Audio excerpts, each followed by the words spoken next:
먼저 밤사이 뉴욕 증시는 강세로 마감했습니다. S&P 500 지수가 또다시 사상 최고치 행진을 이어갔고요. 어제 국내 증시도 코스피 지수가 3% 가까이 급등하는 등 정말 오랜만에 강한 상승세가 나왔는데 외국인이 돌아온 점도 참 긍정적으로 보였어요. 네, 그동안 외국인들의 매도 물량이 시장에 상당한 압력으로 집중이 됐었는데 어제 오랜만에 웰컴홈 했습니다. 오늘 국내 증시는 어떻게 분위기가 연출이 될지 간밤 나왔던 소식들을 꼼꼼하게 점검을 해봐야 될 것 같은데요. 먼저 간밤 미국 증시 상황부터 체크를 해보도록 하겠습니다. 뉴욕 증시 분위기 전해주시죠. 네, 뉴욕 증시를 통해서 국내 증시의 흐름을 살짝 엿보는 시간 갖겠습니다. S&P 500 지수 사상 최고치 기록했습니다. S&P 500 지수뿐만이 아니라 3대 주요 지수 모두 나란히 상승세를 보였는데요. 이날 발표됐던 경제 지표들이 미국 경제 연착륙 기대감을 키우면서 증시에도 호재로 작용을 했고요. 중국 쪽에서 경제 살리기에 나서는 각종 정책들이 제시가 되면서 글로벌 경제에 대한 기대감도 함께 시장에 담겨 있었습니다. 목요일장 분위기 히트맵을 통해서 확인을 해보도록 하겠습니다.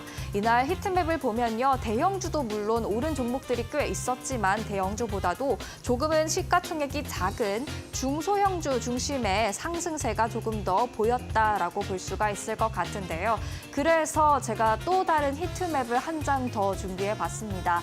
ETF를 추적하는 히트맵이 되겠는데요. 보시면요. 여기는 미국과 관련된 ETF들이 상장이 돼 있는 표시가 돼 있는 구역이 되겠습니다. 물론 미국의 ETF도 대부분 다 올랐습니다. 인버스는 당연히 내리는 게 맞고요. 그 상승할 때 함께 오르는 ETF 같은 경우 모두 다 초록색을 띄웠는데요. 이쪽 한번 보시죠. 인터내셔널 관련된 ETF들입니다. 미국뿐만이 아니라 중국, 아시아, 일본 관련된 미국 제외한 ETF들이 모여 있는 곳들인데요.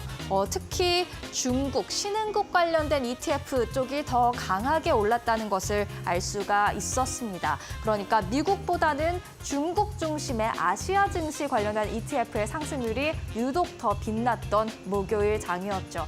그리고 미국 안에서만 봐도요. 이 부분 한번 보실까요? 대형주 ETF가 되겠고요. 중형주 ETF 그리고 소형주 ETF가 되겠는데요. 물론 대형주 ETF도 오름세를 보이긴 했습니다만 갈수록 초록색이 조금 더 진해지는 모습을 확인할 수가 있었습니다. 목요일장에서 대형주보다는 조금 더 시가총액이 작은 종목들의 상승세가 빛났다는 것을 알 수가 있었습니다. 정리하면 미국보다는 중국, 대형주보다는 소형주가 되겠는데요. 그렇다면 앞으로도 이런 흐름이 이어질까요? 이에 대한 전문가들의 코멘트도 함께 살펴보도록 하겠습니다. 두 명의 전문가가 이에 대해 입을 열었는데요. 1년의 금리 인하가 내년에 더 많은 투자 기회를 만들어줄 것이다 라면서 위험도 있는 소형주보다는 그래도 퀄리티 있는 대형주 또 다른 국가보다는 미국 주식을 선호한다라는 이야기를 했고요. 또 HSBC 수석 주식 전략가 또한 S&P 500이 사상 최고치를 기록 중인 만큼 밸류에이션 부담이 있을 수 있겠지만 그럼에도 불구하고 이는 대형주 때문인데 아직은 소형주로 넘어갈 시점은 아니라면서 역사적으로 데이터적으로도 봤을 때 연준이 금리 인하를 시작한 이후 소형주보다도 대형주가 더 잘 나갔다라는 그런 설명을 덧붙였습니다. 그러니 계속해서 미국과 대형주 중심으로 한번 챙겨보시는 것도 좋은 전략이 될 것 같습니다. 한편 미국과 대형주라고 하면 목요일장에서 마이크론 테크놀로지를 빼놓을 수가 없겠죠. 마이크론 테크놀로지 전장에서 장 마감 후에 실적을 발표한 후 시간외 거래에서부터 들썩였는데 이날 14% 이상의 강세로 마감을 했습니다. 강한 AI 수요 덕분에 가이던스까지 긍정적으로 제시가 되면서 글로벌 반도체주를 함께 끌어올렸던 게 바로 마이크론인데요. 마이크론발 훈풍에 올라탄 반도체주 목요일장에서 미국 안에서도 있었습니다. 어플라이드 머티리얼즈, ASML 홀딩스, 램 리서치 모두 큰 폭의 상승률을 보였습니다. 그렇다면 마이크론 테크놀로지 여기서 더 갈까요? 궁금하시죠? 팀랭크에서 가져와 봤습니다. 스트롱 바이 강력 매수 의견이 주를 이루고 있고요. 그리고 평균 목표 주가 $151.54로 목요일 목요일장 종가 대비 약 38%가량의 추가 상승 여력이 있다는 분석이 되겠습니다. 그리고 실적 발표 이후 새롭게 투자 의견을 제시한 애널리스트들의 의견들도 한번 모아봤는데요. 보시면 대체로 다 바이 매수를 의미하고 있습니다. 다만 목표 주가가 좀 변동된 곳들이 있었습니다. 지금 로젠블렛 증권에서는 목표 주가를 기존 225달러에서 250달러로 상향 조정했지만요. 바이를 외치고 있지만 목표 주가를 소폭 내린 그런 증권사들도 있었습니다. 이렇기 때문에 목표 주가에 대해서는 조금의 엇갈린 시각들이 있지만 그럼에도 불구하고 일단 마이크론 테크놀로지 전반적으로 10% 그리고 20%가량의 추가 상승 여력은 있다라는 월가의 의견이 있다. 이렇게 이해해 볼 수가 있겠습니다. 중국도 한번 많이 올랐으니까 살펴봐야겠죠. 중국 관련주 다시금 오름세를 보였는데요. 유동성을 공급하겠다라는 대책이 사실 지적을 많이 받아왔었는데 이에 따라서 중국 지도부가 다시금 정부 재정 정책과 정부의 투자를 강화할 필요가 있다라는 점에 인지를 했습니다. 홍콩 사우스차이나 모닝포스트는요. 9월에 경제 문제를 논의하기 위해 정치국 회의를 개최하는 것은 이례적이다라고 이야기를 했고 블룸버그도 성장 둔화를 둘러싼 중국 당국의 우려가 커지고 있다고 보도했는데요. 일단 문제를 인지한 만큼 적극적으로 나설 가능성이 있기 때문에 시장은 이런 회의를 긍정적으로 바라봤고 사실 수요일장에서 조금은 주춤했던 중국 관련주나 중국 관련 ETF들 목요일장에서 다시 살아나는 모습을 보였습니다. 그리고 억만장자로 잘 알려져 있는 데이비드 테퍼, 아팔로사 매니지먼트 창립자도요. 지금 미국이 기준금리를 인하한 이후 중국에 올인했다, everything, 모든 것에 투자했다라고 이야기를 했는데요. 중국 주식에 투자한 이유로는 중국도 통화정책을 완화 기조로 바꿀 것으로 예상했기 때문인데 이 지도부 회의까지 나오면서 더 긍정적으로 바라보게 됐다라고 이야기를 했고요. 또 미국 주식에 비해 중국의 밸류에이션이 낮기 때문에 더 매력적이다라는 이야기도 했습니다. 한편 지금 관세 이야기가 굉장히 많이 나오고 있기 때문에 미중 갈등이 신경 쓰이진 않냐 이런 질문에 미중 갈등은 신경 쓰지 않는다는 답변을 했습니다. 그리고 이 내용들 CNBC와의 인터뷰에서 나왔는데요. 그가 인터뷰 중에 직접적으로 언급한 종목들이 있다면 알리바바, 바이두, 그리고 윈 리조트, 라스베이거스 샌즈가 되겠습니다. 그렇다면 미국과 중국, 미국과 한국 연결시켜 보겠습니다.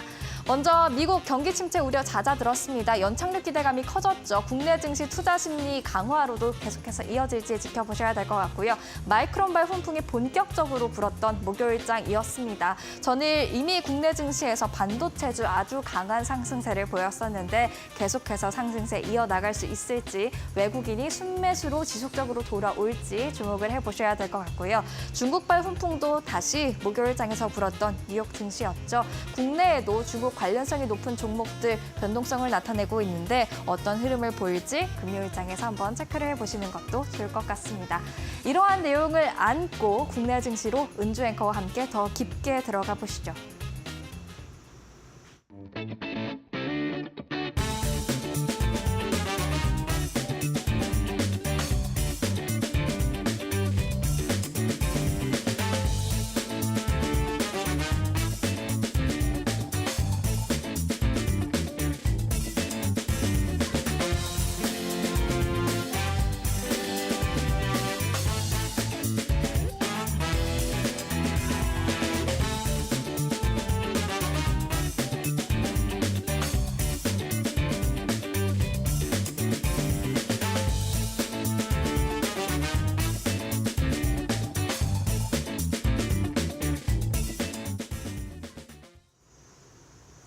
겨울에 대한 공포심에서 하루 만에 바로 봄이 됐습니다. 어제 우리 증시 완전한 분위기 전환이 나왔었는데 지수부터 바로 확인을 해보시죠. 어제 코스피와 코스닥 역시나 훈풍을 그대로 안고 강한 상승을 보였습니다. 코스피가 3% 가까이 반등에 성공하면서 2671선까지 우뚝 올라섰고요. 코스닥도 2.6% 함께 동반으로 큰 폭의 상승을 보이면서 779선까지 올라가는 모습이 나왔습니다. 이 안에서 앞서 외인들의 현선물 매수세가 시장에 굉장히 강력한 힘이 되어졌는데 뒤에 내용을 통해서 계속 확인을 해보도록 하겠습니다. 일단 외인과 기관들의 순매수 상해 종목 리스트를 통해서 어제 힌트 먼저 살펴보도록 할 텐데요. 외국인들은 SK하이닉스를 어제 가장 많이 담아갔습니다. 오전까지만 하더라도 삼성전자도 해당 리스트에 함께 이름을 올리고 있었는데 아쉽게도 오후 들어서는 매도로 삼성전자 전환 포지션을 바꿔냈고요. 그 외에는 밸류업과 관련된 종목들 그리고 코스닥에서는 2차 전지 대형주들이 이름을 올린 모습 체크가 가능했습니다. 기관 쪽의 분위기도 바로 확인을 해보시죠. 외국인들은 삼성전자를 리스트에 정말 올리지 않는 것 같습니다. 굉장히 오랫동안 삼성전자가 제외돼 왔었는데 기관 쪽에서는 이틀 연속으로 삼성전자와 SK하이닉스 순매수 상위 종목군에 이름을 그대로 올려져 있고요. 또 다른 HBM 관련해서 대장 중인 한미반도체 또한 해당 이슈에 함께 몸을 실었던 모습입니다. 금리 인하 사이클 그리고 밸류업과 관련된 기대감을 가지고 있는 KB금융 혹은 네이버 또한 상위권에 이름을 함께 올렸고요. 기관 쪽에서도 동일하게 2차 전지 대장주들을 담아가면서 어제 다시 한번 이 시간 외에서도 변동성을 보이기도 했고 시총 상위 종목 상위권 안에서도 다시 한번 순위가 뒤바뀌는 모습이 나왔었습니다. 어제장 한판으로 다시 정리를 해보도록 할 텐데 지금까지 어디 갔다가 이제 온 걸까요? 금리 인하, 밸류업 정책 그리고 중국의 경기 부양책이라는 한국과 미국, 중국의 이 경제 정책들로 인해서 최근에 증시 분위기는 말 그대로 잔치집 분위기가 이어지고 있습니다. 여기에 국내 시장에는 굉장한 주도주로 자리매김하고 있는 반도체와 관련된 이슈들까지 더해지면서 어제 시장은 말 그대로 모두가 함께 웃었던 하루였는데요. 반도체 관련해서는 시간에서 나왔던 마이크론 실적이 어제 국내장에는 상당한 지지력이 되어졌고요. 그리고 어제 윤석열 정부에서 나왔던 AI 인프라 투자와 관련된 소식 또한 반도체주에게는 큰 힘이 되어주기도 했습니다. 결론적으로는 어제 코스피와 코스닥 안에서 오름폭을 보였던 종목들이 대거 발생을 했고 코스피 안에서는 750개 종목이 코스닥에서는 1,300개 가까이 된 종목들이 오르면서 대부분의 업종과 테마단에서의 상승 기조가 나타났다라고 볼 수 있겠고요. 어제 외국인이 현선물 합쳐서 2조 원 가까이 쓸어 담았습니다. 한 달 반 만에 최고 상승을 보였던 이유가 될 것 같고 무엇보다도 큰 형님으로 자리매김을 하고 있는 반도체와 2차 전지 그리고 제약바이오 관련주들이 시총 상위 종목들의 상승률만 모아놓은 건데도 이렇게 큰 폭의 상승 흐름이 나왔던 것을 확인을 해볼 수 있겠습니다. 반도체 먼저 꼼꼼하게 챙겨보도록 할 텐데요. 겨울은 없었습니다. 바로 봄이 온 것 같은 그런 느낌 마이크론 덕분이었죠. 어닝 서프라이즈 소식을 발표를 하면서 어제 시간에서도 14% 급등하더니 오늘도 장중에 12% 정도 추가 상승을 만들어냈습니다. 마이크론 매출 전년 대비해서 93% 증가했다라는 긍정적인 호실적과 함께 가이던스 또한 굉장히 긍정적으로 나오면서 공급 과잉이 아니라 오히려 내년에도 공급 부족이다라는 업계의 자신감이 커져가고 있었고요.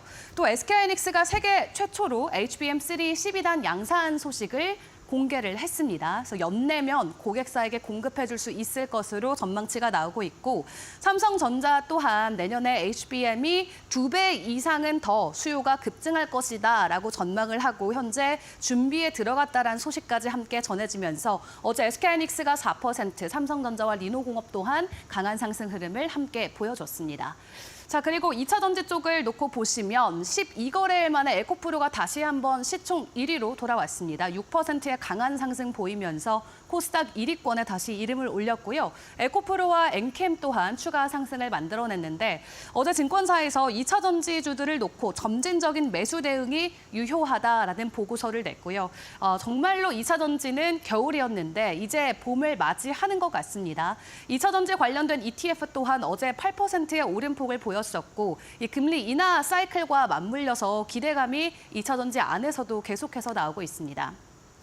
무엇보다 가장 힘이 되어주고 있는 부분은 테슬라의 인도량이 긍정적이다라는 부분이 될 것 같은데요. 중국에서 판매됐던 테슬라의 2분기 매출 역대 최고치일 것이다라는 전망이 현재 나오고 있는 가운데 다음 주에 구체적인 수치가 발표되는 만큼 함께 주목을 해보시고요. 그리고 독일에서도 이 전기차 보조금 폐지를 했다가 다시 부활시킨다라는 이슈가 함께 나오면서 그동안 쉬어갔던 2차 전지 관련주들 최근의 급등 흐름을 연일 이어가고 있는 모습입니다. 자, 그리고 제약바이오 관련주들은 얼마 전에 우시바이오가 이 바이오 보안법에서 제외됐다라는 소식이 전해졌었는데 결론적으로는 오보로 언급이 됐습니다. 관련해가지고 관련주들 상위권 안에서의 움직임 보였는데 3% 정도 해당 소식으로 가격 하락이 있었던 삼성바이오로직스 어제 큰 폭의 상승은 아니고 0.4%대 상승으로 화답을 하기도 했는데요. 이 우시바이오 매출이 북미 지역에서 47.4%를 차지하고 있는 만큼 북미의 비중이 굉장히 큽니다. 이 빈자리를 우리 국내 제약바이오 관련주들이 채워줄 수 있을 것이다라는 기대감 다시 한번 가져봐도 좋을 것 같습니다. 이렇게 형님들의 분위기가 좋다 보니까 아우들도 따라갈 수밖에 없겠죠. 함께 환호를 하는 모습이었고요. 특히 반도체와 AI 관련해서의 섹터의 흐름들이 유독 강했던 하루였습니다. HBM에서는 살짝 아쉽지만 삼성전자가 내밀고 있는 다음 차세대 반도체 CXL 관련주들 어제 네오셈이 상한가 안착을 했고요. 엑시콘이 17%, 오킨스 전다도 16% 가까이 오름폭을 키웠습니다.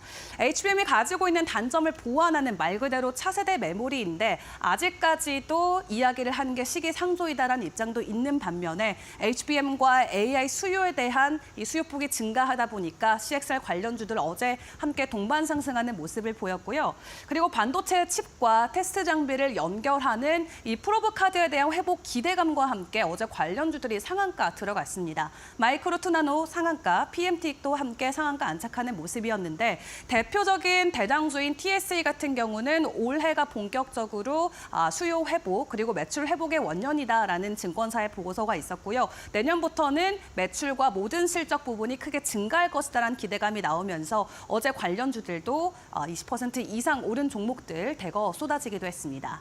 그리고 앞서 잠깐 함께 확인해봤던 윤석열 정부의 27년도까지 AI 국내가 3대 강국이 될 것이다라는 선언과 함께 AI 데이터 센터 관련주들도 큰 폭의 오름폭을 보이기도 했는데요. 이 AI 국가 출력전을 선포하면서 어제 관련주들이 반도체주들과 함께 오름폭을 보이기도 했습니다. 이 AI 반도체와 관련돼서 하루 만에 분위기가 완전히 상반된 모습, 다른 중소형주들을 위주로도 함께 파악이 가능했고요. 다음 장통에서 추가적인 섹터들도 분위기를 점검해 보도록 하겠습니다. 자, 그리고 밸류업 발표 이후로 약간의 세론 뉴스처럼 작용이 됐던 부분도 있었는데 어제는 증시 자체가 전반적으로 좋다 보니까 은행주들도 다시 한번 추가적인 가격 상승이 나왔습니다. 밸류업 출시 이후에 보여줬던 주가 하락 부분을 그대로 다시 반등으로 메꿔주면서 주주 환원 정책에 대한 지속감을 기대감을 지속적으로 가져가는 모습이고요. 그리고 중국에서 보여주고 있었던 이 경기 부양책과 관련해서 중국 소비주들, 화장품 관련주들이 어제 오름폭을 보였는데 여행이나 카지노, 호텔, 항공 쪽, 또 의류주까지도 변동성은 나오고 있다는 것도 점검해 보시면 좋겠습니다. 또 어제 메타가 차세대 MR 안경인 오라이언 공개를 했습니다. 기존의 안경처럼 가볍고 굉장히 편리한 차세대 안경 공개를 했는데 관련해서 국내에서 메타버스 관련주들 특히 뉴프렉스가 20% 넘게 급등을 했습니다. 오늘 개장 전 함께 확인해 볼 이슈들도 바로 점검을 해보도록 할 텐데요. 자동차 페달 오조작 방지 의무화 법안이 이제 오는 25일이면은 추가적으로 내년 다음 달 4일이면은 입법 예고 기간을 거쳐서 추가적인 심사에 진행될 것으로 보여지고 있습니다.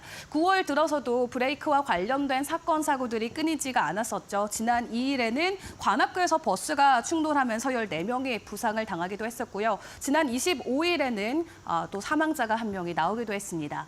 관련해서 개정 법률안이 나온다라는 소식과 함께 어제 시간 외에서 경창산업과 상신 브레이크가 시간의 상한가에 안착을 해줬었고 이 브레이크 관련해서 늘 변동성을 보였던 코리아 FT나 한중 NCS도 함께 주목을 해보시면 좋겠습니다.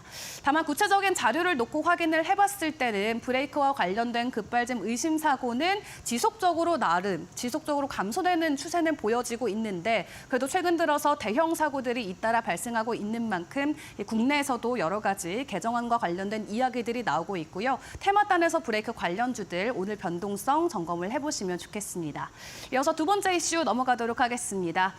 AI와 관련된 이슈, 어제도 한 차례 크게 오름폭을 보이기도 했지만 피크아웃이 아니다라는 자신감과 함께 다음 주에도 움직일 수 있는 두 가지의 빅 이벤트가 있는 있는 만큼 오늘 추가 점검 필요해 보이고요. 10월 1일에는 오픈 AI의 데브 데이가 있고요. 삼성전자 개발자 컨퍼런스도 10월 3일에 예정돼 있습니다. 모두 다음 주에 위치가 돼 있는 만큼 AI 관련 기술 이슈가 나올 때 함께 움직일 수 있는 수혜 섹터들의 종목들 점검을 해보시면 좋겠습니다. 오픈 AI 같은 경우는 지난 데브데이 때 새로운 차기작 모델 공개를 했었는데 다만 이번에는 미리 발표를 했습니다. 추가적인 모델 발표 계획은 없다라고 말이죠. 그렇기 때문에 큰 폭의 변동성은 보이지 않을 수도 있겠습니다만 삼성전자와 이 오픈 AI가 동시에 개발자 컨퍼런스를 진행하는 만큼 다음 한 주 동안 AI 산업 성장 수혜 섹터의 변동성도 함께 주목을 해보시면 좋을 것 같습니다. 간밤 뉴욕 증시 분위기 굉장히 좋았지만 또 오늘 마무리가 되는 오늘 발표가 되는 PC 데이터 지수도 있는 만큼 국내 증시는 눈치 보기 장세로 이어갈지 혹은 개별 이슈에 집중하면서 추가 상승을 만들어낼 수 있을지 함께 지켜보시면 좋겠습니다.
네, 여러분 편안하게 잘 쉬셨습니까? 9월 27일 금요일 이데일리 TV 뉴스 브리핑 시작하겠습니다.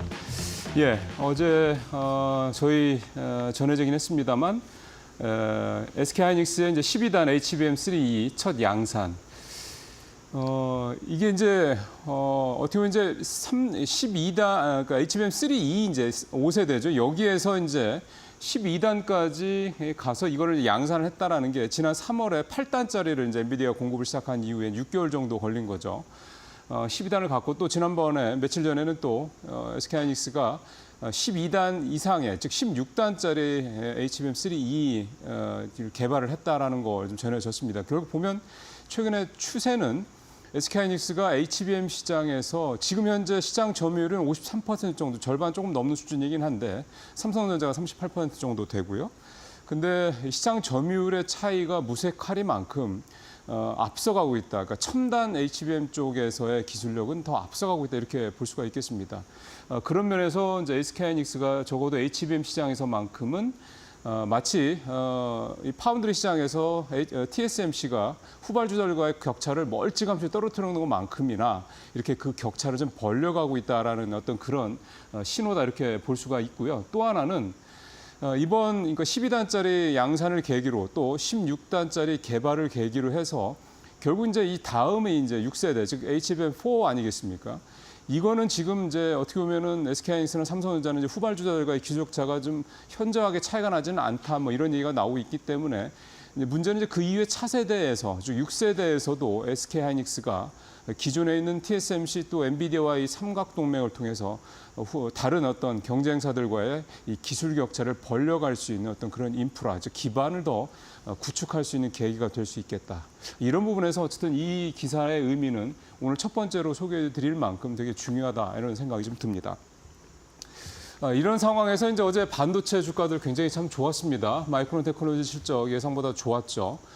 무엇보다도 3분기, 그러니까 지금 이번에 나온 게 이제 3분기였고 4분기, 그다음에 내년 쪽에 향후 실적 가이던스가 좋았던 점이 더 시장에 긍정적인 영향을 미쳤다 이렇게 볼 수가 있겠고요. 중요한 거는 이제 삼성전자, SK하이닉스의 이제 실적 관련된 부분이 이제 어떻게 전향이 될 것이냐, 특히 3분기 실적에서 삼성전자와 SK하이닉스 실적이 어떻게 나올 것이냐 이 부분이 중요한 대목인데 표에서도 보시는 것처럼 일단은 영업이익 같은 경우 3분기가 11조 대 삼성전자가 그다음에 SK하이닉스가 6조 대로 2분기보다는 분명히 다 증가를 합니다. 하지만 삼성전자 같은 경우는 13조까지 그 시장 컨센이 만들어졌다가 좀 11조대로 한 20% 가까이 떨어진 게 일단 눈에 띄죠. SK하이닉스는 시장 컨센과 실제 좀 다시 좀 조정된 전망치의 차이가 크지는 않습니다. 대략 한 1,000억 정도 차이 나니까 SK하이닉스는 비교적 양호하게 가고 있다라는 얘기가 되는 거고 삼성전자는 시장에서의 어떤 전망치가 자꾸 좀 내려가고 있는 모습이다 이렇게 좀 볼 수가 있겠습니다. 결국 이제 이 차이는 앞서도 말씀드렸지만 HBM을 중심으로 한 AI 관련된 이 반도체들에 대한 수요 이 부분에 대한 얘기가 연결되어 있기 때문에 봐야 되는 거고요. 그러다 보면 이제 범용 현재로서는 반도체 중심의 삼성전자 같은 경우는 실적이 전체적으로 물론 뭐 SK하이닉스보다 크게 높긴 합니다만 일단 좀 효율성이라든가 어떤 그런 부분에 있어서는 조금 떨어지는 이런 모습들이 나타나고 있다. 이게 이제 삼성전자, SK하이닉스의 향후 주가에 어떻게 보면 이제 방향성을 결정해 줄 것이다. 이렇게 좀 볼 수가 있겠습니다. 자, 그 다음에 살펴볼 게 이게 이제 이데일리가 오늘 이제 그 약간 기획성이긴 한데요. 많은 분들이 좀 궁금해하시는 부분에 대해서 우리 시장의 이제 예를 들면 좀 구조적인 고질적인 문제점이죠. 왜 실적도 좋은데 우리나라 종목은 주가가 자꾸 떨어지느냐? 뭐 이 부분에 대한 이제 기획 기사를 낸 걸 있어서 좀 오늘 이 얘기를 좀 말씀을 좀 드리겠습니다. 먼저 표를 하나 보시죠. 이 표 내용은 뭐냐면 시장에서 나온 그 증권사들 전망치 컨센서스하고 실제 나온 수익률과 비교를 한 그 괴리감, 실적 괴리율 상위 종목을 좀 해놓은 겁니다. CS 윈드, SK 바이오팜 쭉 돼 있죠. 2분기 실적 괴리율이 CS 윈드 같은 이 신재생에너지 대표주죠. 회사 같은 경우는 거의 3배 가까이 차이가 났다는 얘기가 되는 거고요. SK 바이오팜도 2배가 넘게 차이가 났었고 한국가스공사, 하나시스템, LS 에너지 등등등 뭐 한 7, 80% 정도 이렇게 실적 괴리가 차이 나는. 그러니까 시장에서 예상했던 것보다 훨씬 더 실적이 좋게 나왔다는 얘기죠. 이거는 뭐 시장에서 예상을 잘 못했다는 그런 반증도 될 수 있긴 한데 어쨌든 시장 예상치가 뭐 터무니없이 이렇게 차이가 나는 거는 그만큼 생각했던 것보다 시장에 생각했던 것보다 기업들 실적이 훨씬 좋았다는 얘기이기도 합니다. 이제 그런 쪽으로 이제 포커스를 맞춰서 본다고 그랬을 때 8월 달에 이제 이들 기업들의 주가 상황을 보니까 괴리율 1위, 2위, 3위까지는 주가들이 다 꽤 올랐습니다. 33%, 34%, 18% 이게 8월 한 달 동안 오른 거니까 이거는 어떻게 보면 정상적인 거죠. 예상치보다 더 높게 나왔으니까 주가가 더 많이 올라가는 이런 예상을 할 만한 건데 그 밑에 4위, 5위, 6위권 쭉 보면요. 다 실적 괴리율은 80% 전후가 될 정도로 시장 예상보다 훨씬 실적이 좋았는데도 주가는 2%, 3%, 5%, 6% 이렇게 마이너스를 기록했습니다. 그러니까 뭔가 좀 이상하다라는 거죠. 그럼 이제 이 부분이 왜 이런 거냐? 이데일리가 이제 취재해서 내놓은 내용은 크게 이제 두 가지입니다. 첫 번째는 우리 시장에서의 실적보다는 미국 시장의 어떤 전반적인 흐름이 더 우리 시장에 미치는 영향이 크다. 그러니까 실적이 좋게 나와도 미국 시장이 만약 오늘 안 좋게 나왔다 그러면 그 실적의 어떤 좋은 모습들이 시장에서 묻혀버린다는 거죠. 그러니까 매수세가 붙질 못한다는 얘기입니다. 왜냐하면 전체적으로 우리 시장 자체, 그러니까 미국 시장 자체가 별로 안 좋으니까 에이 오늘 미국 시장 안 좋으니 뭐 우리 시장 볼 거 없네. 뭐 이런 식의 어떤 분위기가 형성이 되다 보니 결국 이제 약간 도매금으로 폄하된다 이런 의미가 좀 되는 거죠. 두 번째는 결국 이제 우리나라의 경제 구조입니다. 수출 의존도가 높은 그런 대외 개방형 구조다 보니까 다른 나라의 어떤 특히 뭐 미국을 중심으로 한 해외 어떤 돌발 변수에 대해서 우리 경제가 좀 취약하다라는 점 이런 부분들 때문에 우리 기업들의 실적이 온전히 미국 기업들처럼 그렇게 시장에서 그대로 이렇게 반영이 주가에 되지 못하고 있다. 이제 이런 의미가 되겠습니다. 그러니까 사실 이건 참 구조적으로 바뀌기가 쉬운 문제는 아닌 것 같습니다. 그러다 보니까 이런 문제는 사실 앞으로도 계속해서 뭐 바뀌기가 어렵다라는 생각이 듦에도 불구하고 이 구조가 이대로 갈 경우에는 결국은 계속해서 우리 투자자들이 우리 시장을 자꾸 외면할 수밖에 없는 그런 구조적인 이유가 될 수밖에 없기 때문에 일단 이번에 뭐 금투수 관련 얘기도 계속 논란이 되고 있긴 합니다만 밸류업 지수 관련해서도 그렇고요. 결국은 우리의 시장의 근본적인 체질을 개선하는 이 구조적인 어떤 개선 방법으로 결국 갈 수밖에 없는 거 아니냐. 또 제도적으로 우리 투자자들이 좀 보호를 받을 수 있는 그런 여러 가지 장치들을 뭐 상법 개정도 그렇겠고요. 그런 것들이 좀 더 보강이 될 수밖에 없겠다. 이렇게 좀 생각이 좀 듭니다. 자, 마지막으로 이제 고려아연 얘기를 좀 해보도록 하겠습니다. 공개 매수가 어제 75만 원 올려서 공시를 했고요. 이제 오늘부터는 고려아연 최은범 회장의 이제 시간이 됐다 이렇게 이제 얘기를 할 수가 있겠습니다. 앞으로 4일 동안 이제 최 회장 측에서 고려아연 측에서 어떤 반격 카드를 내놓을지 주목이 좀 되고 있는데요. 어제 이데일리 기사를 보면 오늘 아침에도 다른 뭐 여타 조간주도 마찬가지긴 합니다만 한화그룹 얘기가 좀 본격적으로 좀 나오고 있고요.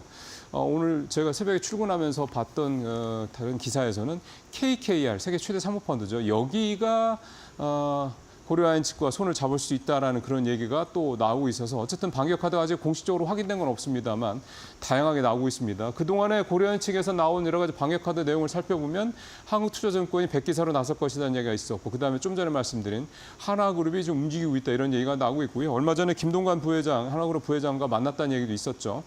한화그룹 측에서는 이제 한화 에너지입니다. 한화 에너지가 지금 한화그룹 삼형제가 100% 지분을 갖고 있기 때문에 이제 여러 가지로 뭐 좀 불협화음이 좀 적을 수가 있기 때문에 여기를 이용을 해서 어떤 여러 가지 계획을 좀 펼칠 수 있다 이런 얘기가 나오고 있는데 지금 고려아연이 24일과 그다음에 어제 2천억씩 그 기업보험 발행을 했거든요. 합쳐서 4천억이죠. 이 자금을 가지고 한화 측과 좀 활용하는 방안에 대한 얘기가 좀 나오고 있다라는 게 좀 있고요. 그래서 이제 결국 이제 대항 공개 매수를 할 텐데 대항 공개 매수의 가격이 얼마나 될 것이냐. 어제 이제 MBK연합군 측에서 15만 원을 올리지 않았습니까? 그보다 더 높게 해야지 공개 매수해서 이길 수가 있으니까 지금 고려아연 측에서 나오고 있는 얘기는 주당 한 80만 원 정도까지 얘기가 좀 나오고 있는 그런 분위기입니다. 이제 앞으로 나흘 동안 거래일 기준으로 나흘 동안 고려아연 측이 어떤 방역 카드를 내놓을 것인지 또 MBK연합군 측에서는 그에 대응해서 또 다른 어떤 새로운 또 카드를 내놓을 것인지 아직까지는 한 4일 정도는 이 고려아연 카드가 계속해서 좀 시장에서 영향을 발휘할 수밖에 없을 것 같습니다. 오늘 뉴스 브리핑 여기서 마치도록 하겠습니다. 고맙습니다.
네, 마켓 비하인드로 이어가도록 하겠습니다. 이번 시간에는 케미칼 에너지 투자자문 차홍선 대표와 이야기 나눠보겠습니다. 대표님 어서 오세요. 네, 안녕하십니까. 네. 드디어 중국이 좀 큰 힘이 되어주면서 케미칼 에너지 부분의 주가들이 오랜만에 좀 큰 폭의 반등을 보였습니다. 이 기조가 계속되면 좋겠다라는 생각이 강하게 드는데 최근 관련주들의 주가 현황 어떨까요? 말씀하신 대로 중국이 또 촉발제가 됐습니다. 네. 보면은 그런데 이제 세 가지 호재가 겹쳤던 것 같아요. 뭐냐면은 첫 번째는 이제 유럽이 경기 부양을 시작했고요. 네. 유럽이 이제 금리를 인하했고 두 번째는 이제 미국이 0.5% 큰 폭으로 금리를 인하했지 않습니까? 네. 그리고 금리를 인하한 상태에서 이제 중국까지 이제 촉발제가 되면서 지금 화학주가 지금 그 반등을 되게 세게 했다 이렇게 하는데 저는 반등이라 생각하지 않습니다. 이제 크게 상승으로 전환했다 이렇게 보고 있고요. 그다음에 이제 흔히들 보면 이름 자체가 지금 바뀌고 있는데 석유화학 협회조차도 이제 석유자를 뗍니다. 그래서 뭐냐면 화학협회라고 하거든요. 그래서 보면은 지금 현재는 이렇게 네 번째 이슈는 첨단화학이죠. 그러니까 화학 기업들이 대부분 다 이제 첨단으로 돌았으면서 그게 이제 시장에서 지금 이제 이렇게 먹혔다. 예를 들면 시장에서 이제 완전 그러니까 분위기가 바뀌고 있다 이렇게 보시면 될 것 같아요. 그래서 결론적으로 말씀드리면은 지금 현재 보면은 그림 자체를 보시면 알겠지만은 뭐 기업별로 틀립니다. 17%에서 저점 대비 12% 지금 올라가면서 굉장히 분위기는 좋아졌다. 이제 이렇게 보고 있습니다. 네.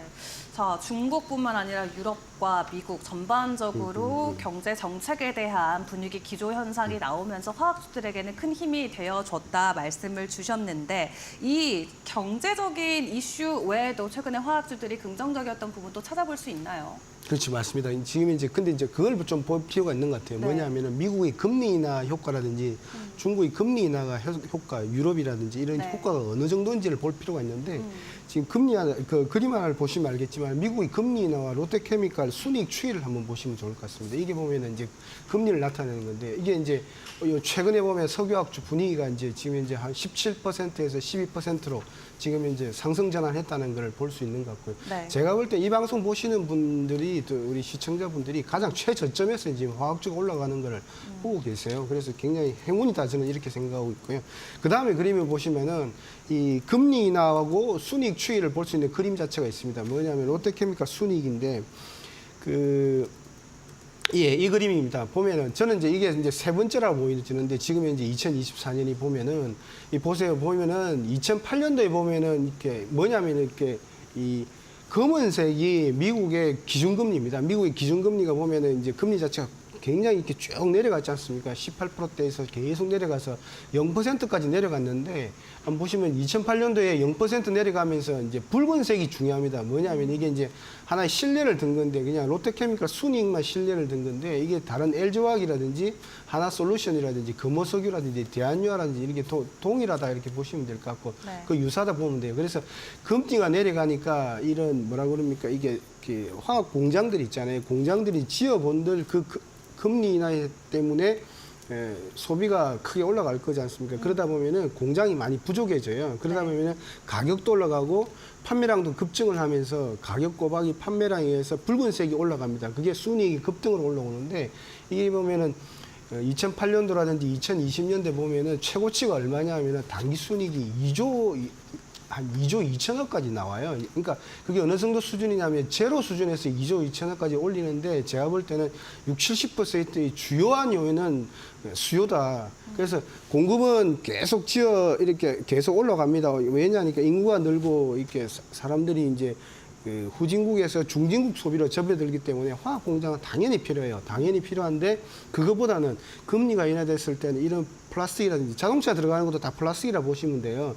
전기전자 소비되는 것도 플라스틱이라 보면 되는데 그게 그 소비를 밀어올리면서 이 그림 자체가 보면은 금리가 떨어지면 큰 폭으로 이렇게 네. 순이익이 올라가는 형태인데 그게 언제냐면은 미국하고 유럽하고 중국이 겹쳐 있을 때 트리플 호재가 터졌을 때 언제냐면은 세 가지였어요. 2008년도 때, 네. 2020년도 때, 2024년 지금인 거예요. 그래서 네. 보면은 저는 제가 볼 때는 화학주들이 그러니까 화학주가 보면은 기초가 있고 첨단이 있잖아요. 근데 이제 첨단 같은 경우는 반등폭은 좀 기초보다 약할 수 있는데 기초 쪽은 그 롯데케미칼 기준으로 절반이잖아요. 그래서 보면은 기초 쪽에서는 큰 폭의 이익의 반등이 올라올 것이다. 네. 저는 상승 전환할 것이다. 그렇게 보고 있습니다. 예. 네, 금리 인하로 인한 경기 부양이 있을 때마다 화학주들 강하게 반응을 해줬던 만큼 이번에도 그 사이클이 도래했다라고 말씀 주셨는데 다만 조금 아쉬웠던 부분은 중국의 공급 과잉 이슈로 인해서 이번에 코리아 밸류업 지수에 단 한 종목도 이름을 못 올렸더라고요. 이러한 부분 굉장히 저평가로 저희가 생각을 해야 될까요? 원래 그 있지 않습니까? 이렇게 저는 이제 이렇게 컨퍼런스를 많이 가요. 네. 전시회를 많이 가고 설명회를 많이 가죠. 언제가 저점인지 아십니까? 언제 저점이요? 아무도 안 들을 때. 네, 관심이 그날이 없을 완전 때. 최저점이에요. 네. 그날 다 사면 돼요. 근데 지금 현재 그런 상태예요. 그런데 실질적으로 보면은 작년 4분기를 기준으로 이익은 계속 올라오고 있었어요. 그런데 그거를 올라오고 있었는데 저점을 찍고 올라오고 있었는데 네. 제가 볼 때는 시장은 애써 있잖아요. 애써 그렇게 무시했던 것 같아요.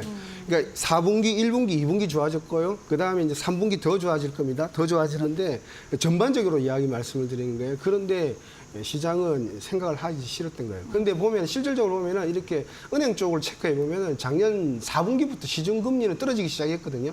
떨어지기 시작했고 미국의 이런 여러 가지 메이저 석유화학 기업들 이야기를 들어보면 시중금리 떨어진 효과를 우리는 보고 있다 그러거든요. 실질적으로 보면은 그래서 보면은 작년 4분기, 1분기, 2분기 좋아졌고 3분기는 더 좋아질 것이고 4분기는 제가 볼 때는 뭐 급등할 것이다 이렇게 보고 있는데 실적 자체가 그럼 주가도 당연히 급등을 하겠죠. 하겠다 이렇게 말씀을 드리고 두 번째는 이제 공급 이슈인데 중국발 공급 과잉은 2024년, 2025년에 거의 미미하다 보시면 돼요. 왜냐하니까 중국을 포함한 화학 공장이 얼마냐면은 2022년에 보면 1,000만 톤이 들었습니다. 대한연합 공장이 이제 10개 들었었는데 작년에 8개 들었어요. 매년 10개씩 들어와야 됩니다. 그런데 올해 몇 개 들어오냐면 6개 들어와요. 그리고 내년에 몇 개 들어가냐면 4개 들어와요. 그러니까 2년치 합쳐봐야 1년치밖에 안 되는 그런 구조예요. 그런데 제가 첫 번째 2024년, 2025년만 보면은 굉장히 화학 공장이 지금 이제 굉장히 부족하다 보시면 돼요. 전혀 시장의 견해는 다르다 보시면 돼요. 그래서 이렇게 금리 인하가 되면은 소비가 더 증가되잖아요. 그래서 600만 톤을 할 게 매년 소비 증분이 1,000만 톤으로 늘어날 때 화학 공장은 쇼티지가 나는 그런 상태예요. 그리고 두 번째는 또 어떤 일이 벌어지냐면 지금 돈을 못 벌잖아요. 많이 돈을 못 벌잖아요. 과거에 보면서 21년이라든지 그다음에 여러 가지 2017년, 18년에 보면서 돈을 못 벌면 어떤 일이 벌어지냐면은 그런 말을 해요. 석유 메이저 기업들이 보면은 체크를 해보니까 중국도 어렵다고 생각하더라는 그런 거예요. 그럼 뭐냐면은 2026년, 7년, 8년 물량도 제가 볼 때는 이게 수년되기 시작해요. 뒤로 계속 밀리고 안 짓고 이러기 때문에 제가 볼 때는 지금 현재는 골든타임이다. 예를 들면 수요는 급증하는데 공급은 부족한 시기에 들어간 더블 호재가 지금이다. 저는 그렇게 말씀드려요. 그렇습니다. 자, 그렇다면 정말 분위기 반전의 배경이 되어줄 수 있을지 일단 상황은 계속 봐야 될 것 같은데 그럼에도 불구하고 시장에서는 여전히 뭐 중국이나 중동에서 오고 있는 공급 과잉에 대한 우려를 여전히 좀 과하게 가져가고 있는 것 같거든요. 말 그대로 과한 우려다라고 생각하실까요? 기우죠. 제가 볼 때는. 그리고 기우고 두 번째는 우리나라 기업들이 어떤 전략을 하냐면은 이제는 그 전략 자체를 완전히 변경을 했어요. 뭐냐면은 우리나라 화학기업들은 말씀드린 대로 20조 중에서 10조가 기초고 10조가 첨단이거든요. 그래서 10조가 잘 될 걸로 봤어요. 그런데 중국이 돈을 벌기 시작하면서 어떤 일이 벌어지냐면 이게 턴키 베이스거든요. 그게 뭐냐면은 건설회사한테 돈만 주면은 5조 원짜리 공장, 대한유화만 공장을 탁탁탁탁 지어주는 거예요. 매년 10개씩 지어야 되는데 중국이 많이 지은 거예요. 한 60%대까지 올라온 거잖아요. 자기 공장 비중이. 그런데 그래서 우리나라 기업들이 어떻게 하냐면은 이제는 기초 소재 쪽은 중국이라든지 향후는 보면 길게 보면은 중동이라든지 이런 게 다 따라온다고 보는 거예요. 그럼 어떤 일이 벌어지냐면 우리나라는 첨단으로 가기 시작하는 거예요. 물론 중국도 인공위성을 쏘는 국가잖아요. 기술력이 있습니다. 기술력이 있는데 미국의 전략이 뭐냐? 미국과 유럽의 전략이 뭐냐면 첨단만큼은 중국한테는 이렇게 중국을 약간은 좀 이렇게 누르고, 그러니까 조금 약간 소외시키고 이런 나토 국가라든지 이런 미국의 동맹국가 위주로 첨단을 짜겠다는 거예요. 뭐냐면은 뭐 반도체 소재. 지금 반도체 NF3 매각이 지금 핫 이슈지 않습니까? 뭐 효성화학이라든지 예를 들면 지금 SK 스페셜티가 핫 이슈인데 이런 그러니까 반도체 소재라든지 그다음에 수소 소재라든지 그다음에 배터리 소재라든지 그다음 첨단 정밀화학이라든지 그다음에 이런 첨단 에너지 소재라든지 이런 쪽으로 보면은 계속 돌리고 있기 때문에 우리가 지금 첨단으로 바뀌고 있다. 거기에 대해서 굉장히 제가 볼 때는 밸류에이션을 많이 줘도 되는 그런 시기다 이렇게 보시죠. 근데 실질적으로 미국 기업들의 밸류에이션 있지 않습니까? 첨단 같은 경우는 매출액 대비 시가총액 7배, 6배예요. 왜냐하면 미국은 그 블루오션이 들어간 영역 같은 경우. 근데 우리는 지금 밸류에이션이 매출액 대비 0.1, 0.2인데 이건 정말 밸류에이션이 어처구니가 없는 거예요. 네. 그런데 아까 말씀드린 대로 중국의 금리라든지 미국의 금리 인하는 기초 소재의 큰 왕성한 수요를 만들어낼 것이고 그다음에 우리나라 기업들이 대부분 다 이제 50%가 넘었는데 75%, 85%까지를 첨단으로 바꾸기 때문에 밸류에이션 자체가 큰 폭으로 올라갈 가능성이 지금 현재 굉장히 높아졌다. 이렇게 보시면 될 것 같아요. NF3 같은 경우 지금 6배, 7배에서 팔리고 있기 때문에 첨단은 저렇게 팔리는구나라는 전문가 영역이 형성되고 있다고 보시면 될 것 같습니다. 네, 알겠습니다. 우리 기업들은 첨단 소재 그리고 첨단 기술에 집중해서 이 화학 분야를 계속해서 성장시켜 나가고 있기 때문에 현재 밸류에이션 말 그대로 말도 안 되는 현재 수준의 평가를 받고 있다 설명을 주셨습니다. 자, 그렇다면 제대로 된 평가를 받게 된다면 엄청난 또 반등이 나올 수 있다라는 기대감까지 함께 가져볼 수 있을 것 같은데 그 시기가 오기 전에 우리가 먼저 선제적으로 공략해야 되는 종목들은 어떤 것들이 있을지도 궁금해요. 제가 볼 때는 7인방이죠. 7인방. 7인방이 어디냐면은 제가 볼 때는 화학주에는 예를 들면 롯데케미칼, LG화학, 네. 하나솔루션, 금호석유, 대한유화 이렇게 형성이 돼 있고요. 제가 볼 때는 가장 첨단 쪽으로 많이 가 있고 두 번째는 기초 소재에서 이런 미국이나 중국발 수혜를 가장 많이 볼 수 있는 기업들이고 그다음에 철강 쪽 같은 경우는 포스코홀딩스, 그다음에 고려아연, 현대제철이죠. 고려아연 같은 경우는 제가 볼 때는 밸류에이션 상으로 보면은 제가 볼 때는 매출액 대비 시가총액이 3배는 갔어야 되는 기업이에요. 그런데 지금 이게 여러 가지 공개 매수 때문에 그렇긴 한데 매출액 대비 1.5배잖아요. 제가 볼 때는 고려아연 밸류에이션이 올라가는 게 보면 화학 철강 기업이 던지는 그런 메시지가 이게 적절한 거예요. 1.5가 더 올라가야 되는 거고요. 0.1, 0.2, 0.5는 정말 어처구니 없는 그런 밸류에이션이다.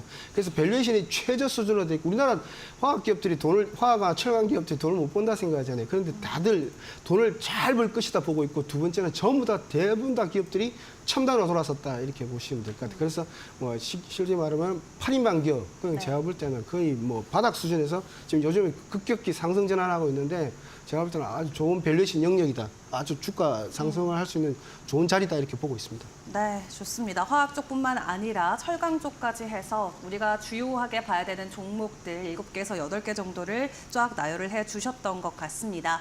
자, 현재 여러 가지 밸류에이션을 놓고 이슈가 되는 부분은 있기는 합니다만 그럼에도 불구하고 언젠간 재평가가 되는 시기가 왔을 때 다시 한번 강한 상승을 보여줄 수 있을 것 같은 기대감을 가져가는 이 케미칼 에너지 부문 여러분들도 집중해서 챙겨보시는 게 좋을 것 같습니다. 오늘 차홍선 대표님과 도움 말씀은 여기까지 함께하도록 하겠습니다. 수고하셨습니다. 네, 감사합니다.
사실 9월 초만 하더라도 9월은 시장이 어려울 것이다 이런 이야기를 굉장히 많이 했었는데요.